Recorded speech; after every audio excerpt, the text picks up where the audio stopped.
আমরা ইতিমধ্যে দেখেছি খুবই লজ্জাজনকভাবে বিএনপির প্রার্থী মির্জা আব্বাসের স্ত্রী তিনি সরাসরি একটা কেন্দ্রে দাঁড়িয়ে ভোট গণনা দেখছেন। পরবর্তীতে আমরা খোঁজ নিয়ে জানতে পেরেছি যে সেই কেন্দ্রে মির্জা আব্বাস বিপুল ভোটে পিছিয়ে থাকায় সেখানে তিনি 7বার ভোট কাউন্ট করিয়েছেন। তিনি সেখানে উপস্থিত থেকে 7বার ভোট কাউন্ট করিয়েছেন যাতে মির্জা আব্বাসকে বিজয়ী ঘোষণা করা যায় কিংবা তার তিনি এগিয়ে আছেন সেরকমটা দেখানো যায়। এবং এটা আমরা কোনোভাবেই এই ধরনের কার্যক্রমকে মেনে নিব না। এবং আমরা দেখছি যে কিছু কেন্দ্রে যেখানে ইতিমধ্যে তারা অনেক পিছিয়ে আছে, ফলে সেখানে তারা ছাত্রদলের নেতাকর্মীরা, বিএনপির নেতাকর্মীরা সেখানে গিয়ে সেই কেন্দ্রগুলোতে তারা সেই কেন্দ্রের ফলাফল মেনে নেবেন না বলে তারা ঘোষণা দিচ্ছেন এবং প্রিজাইডিং কর্মকর্তাদেরকে চাপ প্রয়োগ করছেন।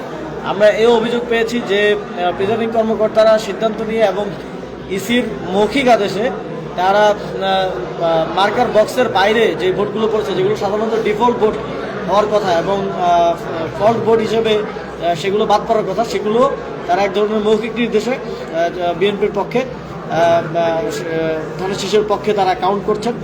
এবং আমরা দেখছি যে মিডিয়া এক ধরনের বয়ান নির্মাণের চেষ্টা করছে, যেখানে আমরা দেখেছি যে ইতিমধ্যে বেসরকারি ফলাফলে 11 দলীয় জোট এবং বিএনপি প্রায় কাছাকাছি অবস্থানে আছে, 60-64 এরকম একটা অবস্থানে আছে।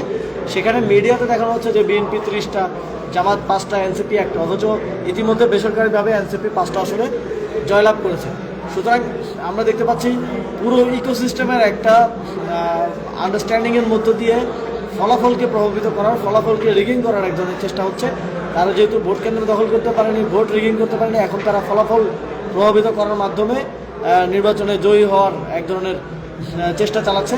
আমরা ঢাকা 11 আসনে দেখেছি যে আসনগুলোতে আমরা, যে কেন্দ্রগুলোতে আমরা বিজয়ী হয়েছি, এবং পঞ্চগড় 1 আসনে, তারপরে দিনাজপুর 5 আসনে, এরকম কয়েকটি জায়গায় যে কেন্দ্রগুলোতে আমরা বিজয়ী হয়েছি সেই কেন্দ্রগুলোর ফলাফল ঘোষণা করা হচ্ছে না, ফলাফল আটকে রাখা হচ্ছে। একটা কেন্দ্রে 3000-4000 ভোট এই কাউন্ট করতে 6 ঘন্টা, 5টা বাজে যদি নির্বাচন শেষ হয়, এখন 11টা বাজে, 6 ঘন্টা সময় কীভাবে লাগে এটার কোনো জবাব আমাদের কাছে নেই। যেখানে সিমিলার কেন্দ্রে 1 ঘন্টার মধ্যে ফলাফল চলে আসছে, সেখানে পাশের কেন্দ্রে 6 ঘন্টা সময় কোনোভাবেই বোধগম্য নয়। এবং এটা স্পষ্ট বার্তা দেয় যে সেখানে এক ধরনের ইঞ্জিনিয়ারিং চলছে এবং আমাদের বিজয়ী কেন্দ্রগুলোকে স্টপ রেখে সেই ফলাফলগুলোকে সামনে আসা থেকে বন্ধ করে এক ধরনের পারসেপশন তৈরি করা হচ্ছে, এক ধরনের তাদের প্রার্থীদেরকে বেসরকারিভাবে বিজয়ী ঘোষণা করার চেষ্টা হচ্ছে। আমরা ইসির কাছে দাবি জানিয়েছিলাম যে আপনাদের কাছে যেই কেন্দ্রগুলোর আসনগুলোর ফলাফল দ্রুত আগে আসবে সেগুলো আগে ঘোষণা করতে হবে।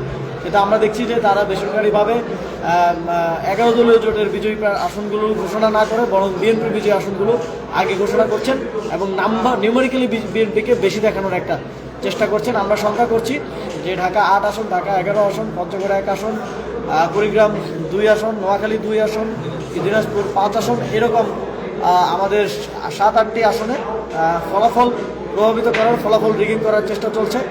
আমরা আমাদের নেতাকর্মীদেরকে ইতিমধ্যেই সতর্ক অবস্থানে থাকার নির্দেশনা দিয়েছি।